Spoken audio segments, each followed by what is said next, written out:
안녕하세요. 뿌띠 신동훈입니다. 잘 지내고 계셨나요? 제가 감기로 목소리가 잘 안 나왔어요.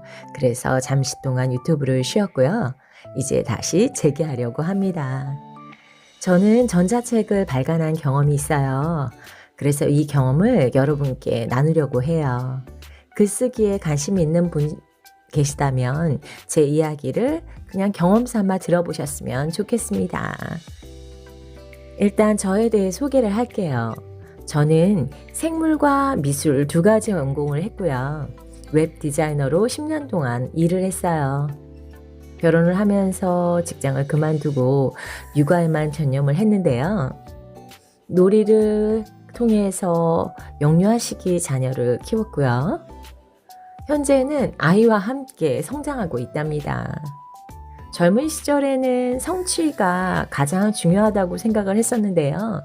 아이를 키우면서 인생에서 사랑과 관계라는 것이 중요하다는 것을 깨달아왔어요. 그리고 긍정 마인드가 굉장히 중요하고요. 그래서 나를 돌보고 사랑하며 긍정적인 마음을 키워가고 있답니다. 이렇게 저는 새 책을 냈는데요. 0세에서 6세 놀이육아 아이디어, 강남 시몰들과 엄마는 중학생, 엄마라는 그런 책을 냈고요. 여러분은 글쓰기를 왜 하고 계신지 그런 생각을 해보셨으면 좋겠어요. 내가 언제부터 글을 썼는지, 아니면 언제부터 쓸 예정인지, 왜 글을 쓰는지, 어떻게, 어떤 내용을 쓰고 싶은지, 이런 것들에 대해서 차분히 생각해 보시는 시간을 꼭 가졌으면 합니다. 제가 냈던 책, 개인적으로 뿌띠 신동훈이란 이름으로는 이 3권을 냈었어요. 0세에서 6세 놀이육아 아이디어, 엄마는 중학생. 커버를 보시면 아시겠지만 이 3권은 다 성격이 달라요. 0세에서 6세 놀이육아 아이디어는 제 경험을 바탕으로 한 정보를 전달하는 책이고요. 엄마라는 그림책은 그림책이에요. 세 번째 엄마는 중학생이라는 책은 사춘기 자녀를 키우면서 저의 감정을 돌아보면서 여러분과 나누고 싶어서 쓴 책이랍니다. 좀 상세히 설명을 드릴게요. 0세에서 6세 놀이육아 아이디어란 책은요. 제가 영유아 아이를 놀이로 키웠던 경험을 바탕으로 쓴 책이에요. 사실 아이가 어렸을 때는 제가 아이와 놀아줬던 컨텐츠를 가지고 뭔가 파워블로거가 되고 싶은 마음이 있었어요. 그때 사진을 그냥 몇 장 찍어 놓은 것을 보니까 퀄리티가 좋지 않아서 그냥 제 욕심을 접고 아이를 위한 맘스타이어리란 일기장만 만들었었거든요. 아이가 어느 정도 큰 뒤에 저도 성장을 해야겠다 싶어서 사람들과 공부를 23년도부터 시작을 했어요. 같이 공부했던 분들이 어린 자녀를 키우고 있기에 그들에게 좀 도움이 되고 싶었어요. 그래서 제가 아이와 어린 시절에 놀아줬던 사진들을 공유했죠. 그랬더니 어떻게 이렇게 재밌게 놀아주냐면서 책을 내도 좋겠다는 응원을 해주시더라고요. 그 힘을 받아서 전자책을 내는 수업을 신청했고요. 첫 번째 책이니까 완성도가 아니라 발간의 의의를 두고 전자책을 출간하자라고 마음을 먹었지요. 나의 경험을 육아가 힘든 엄마들에게 좀 나누어주고 싶은 마음에서 책을 쓰게 되었답니다. 책을 쓰고 나니 책을 한번 써본 경험으로 인해서 자신감이 생기더라고요. 한 권이 시작되었으니까 2권, 3권 계속 쓸 수 있겠다. 이런 마음이 들더라고요. 이건 이제 상세 페이지인데요. 상단에는 아이와 놀아주었던 사진이 있고 그 밑으로는 이 놀이를 놀아주는 방법이 나와 있어요. 그리고 저만의 팁을 같이 소개시켜줬죠. 그런데 이 놀이라는 것이 내 아이의 최적화된 놀이였거든요. 그래서 이 글을 보시는 분들이 내 아이의 취향에 맞게 각자의 놀이법을 개발했으면 해서 그 뒤에 나만의 놀이육아 아이디어를 써보시라는 칸도 만들었답니다. 또 책을 내야겠다 싶어서 수업을 등록했습니다. 제가 디자인을 전공했기 때문에 그림책에 대한 로망이 있었고요. 그림책 감정 코칭을 공부하면서 그림책이 주는 그 힘을 느끼게 되었죠. 그러면서 저도 그림책을 내보고 싶다는 욕심이 생겼고요. 그래서 막연히 그림책 작업하는 수업을 신청을 했는데요. 과거에 해놓았던 그 작업을 떠올리면서 이러한 그림책을 그려야겠다라고 마음을 먹게 돼요.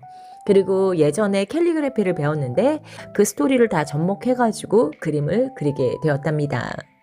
그래서 엄마를 위해서 헌정하는 그림책을 완성했다는 제 나름의 의미를 가지고 있는 책인데요. 이 책은 실물로 작업을 한 책이고 ISBN은 없었어요. 그래서 제가 실물 스캔 이미지를 받아가지고 개인적으로 작업을 한 뒤에 전자책으로 내게 되었답니다. 이런 작업을 한번 해보니까 그림책에 대한 좀 자신감이 생겼는데요. 이때 이 기준을 제대로 알지 못하고 작업을 해서 지금 현재는 뉴페이퍼에서만 판매를 하고 있어요. 그 기준을 맞춰서 작업한다는 건 굉장히 중요하다는 깨달음을 얻었답니다. 아마도 페이지 수가 부족해서 이건 뉴페이퍼에서만 판매되고 있다는 생각을 해요. 이게 온라인에서 보는 책과 오프라인에서 보이는 책은 조금 다르게 접근을 해야 돼요. 저는 그림책을 펼쳤을 때의 레이아웃을 굉장히 중요하게 생각해서 이 그림책 작업을 했거든요. 이렇게 모든 것을 다 펼친 면으로 해서 페이지 구성을 하다 보니 페이지 수가 짧아졌고, 그러다 보니 그 출판의 기준치에 미달돼서 발간이 안 되고 있는 게 아닌가 싶습니다. 나비가 날아가는 그 모습을 따라서 텍스트가 배치되게 레이아웃을 구성해서요. 그런 자유로운 느낌을 최대한 펼침면에서 표현해주고자 했습니다. 그래서 또 이렇게 저 하나의 그림책 작업이 완성이 되었고요. 그리고 마지막으로는 엄마는 중학생이란 책이에요.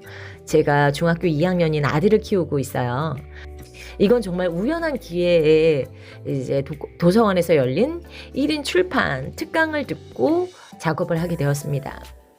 그냥 글쓰기는 계속 해야겠다는 생각을 하던 중에 특강을 통해서 그 시간 동안 출판 기획서를 후루룩 작성을 한 거예요. 엄마는 중학생이란 제목이 나왔고 타겟이나 그 모든 게 좀 분명했었거든요. 그래서 강의를 하신 작가님께 의견을 여쭸더니 너무 좋다 말씀을 하셔서 출판을 해야겠다라고 결심을 했습니다.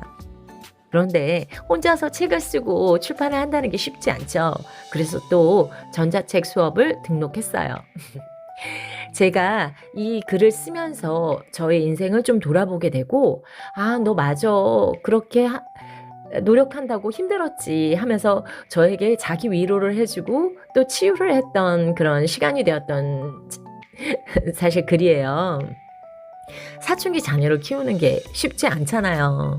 엄마들 혼자서 많이 울기도 하고요. 그 수많은 갈등을 글로 쓰면서 내 인생을 돌아보면서 조금 정리가 되더라고요.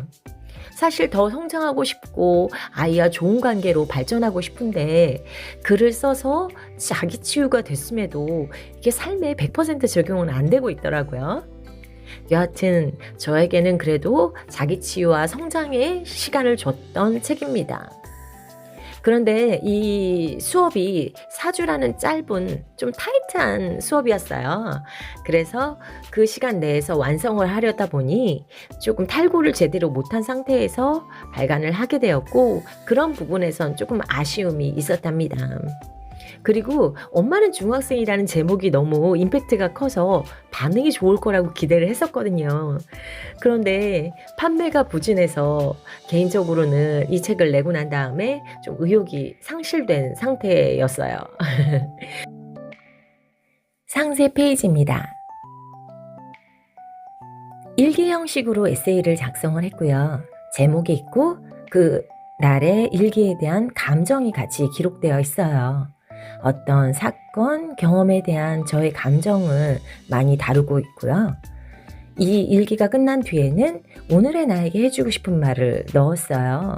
그러면서 이 글을 통해서 저를 위로해주고 또 공감해주고 치유해줬던 그 말이 들어갑니다. 저처럼 이렇게 감정 일기를 써보시면 나의 감정, 욕구를 알게 되고요. 내가 치유되는 것을 느낄 수가 있을 거예요.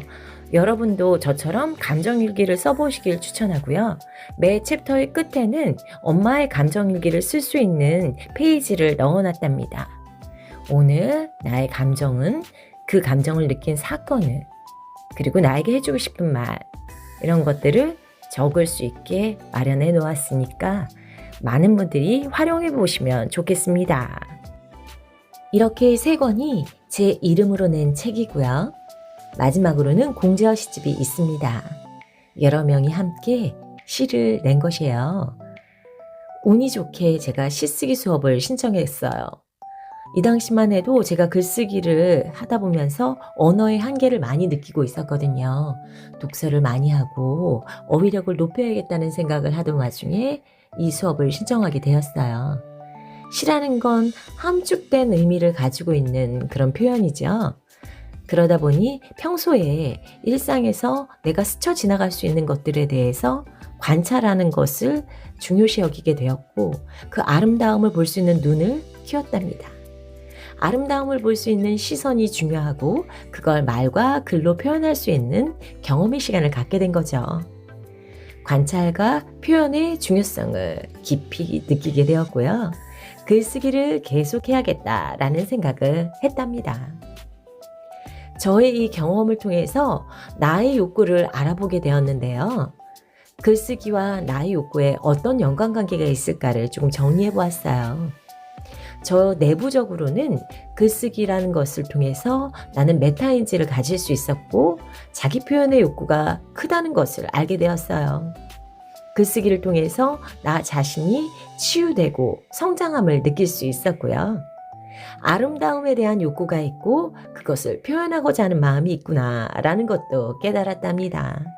그런데 이런 내부적인 나의 욕구가 내 안에서만 그치는 것이 아니라 외부적으로 다른 사람들과 연결되고 싶고 소통하고 싶은 욕구가 있다는 것도 알게 되었어요. 더불어서 그들에게 도움을 주고 싶고 기여를 하고 싶은 그 제 욕구도 알게 되었고요. 이렇게 내가 글쓰기를 했던 과정을 돌아보게 되면 나의 욕구와 내가 원하는 글쓰기의 가치를 조금 알아볼 수 있게 됐고, 여러분도 이런 시간을 꼭 가져보셨으면 합니다. 그래서 결론을 내보면요. 저의 글쓰기의 목적은 이랬고, 여러분들의 글쓰기의 목적은, 가치는 어디에 두고 계신지 꼭 생각해 보시면 좋겠고요. 저의 경험이 책으로 나왔듯이 여러분들은 여러분만의 소중한 경험이 있어요. 그 경험을 같이 공유해 나가는 방향으로 글을 쓰시면 좋겠다 싶습니다. 그리고 혼자서는 지속하기가 쉽지 않아요. 그러니까 글쓰기를 하고자 하는 분들을 찾아서 함께 하시기를 권유드리고요. 저의 글쓰기 노하우를 여러분께 공유드리며 여러분이 글쓰기를 할 수 있도록 도전해 보시길 꼭 추천드리고요. 다른 사람들과 함께 지속해서 하시길 바랍니다. 저의 나눔을 들어주셔서 감사하고요. 다음 시간에 또 만나요.